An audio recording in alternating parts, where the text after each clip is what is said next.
اشرقت نفسي بنور من فؤادي حينما رددت يا رب العباد.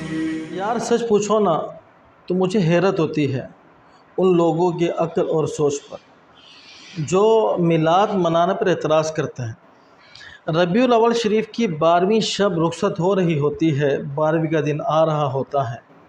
حضرت عبداللہ اور حضرت آمنہ رضی اللہ تعالیٰ عنہما کے گھر بیٹے کی ولادت ہوتی ہے.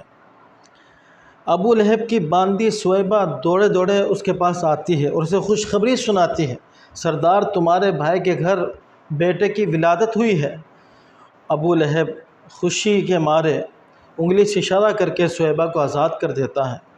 پھر ایک عرصے کے بعد جب اس کا انتقال ہو جاتا ہے، حضرت عباس رضی اللہ تعالیٰ عنہ اس کو خواب میں دیکھتے ہیں کہ ہر پیر کے دن اسے اس انگلی سے سیراب کیا جاتا ہے اور اس کے عذاب میں تخفیف کر دی جاتی ہے.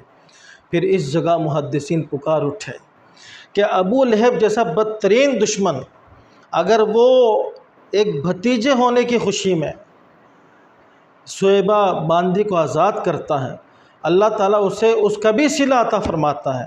پھر جو امتی ہونے کی وجہ سے اور اپنے نبی کریم علیہ السلام کی پیدائش نبی ہونے کی خوشی میں کہ نبی سمجھ کر کہ نبی کی پیدائش ہوئی ہے، اپنے آقا کی پیدائش ہوئی ہے، اس خوشی میں اگر کوئی کچھ خرچ کرتا ہے اور اس میں خوشی کا اظہار کرتا ہے تو بتاؤ پھر اللہ رب العالمین نے اسے کتنے انعام عطا فرمائے.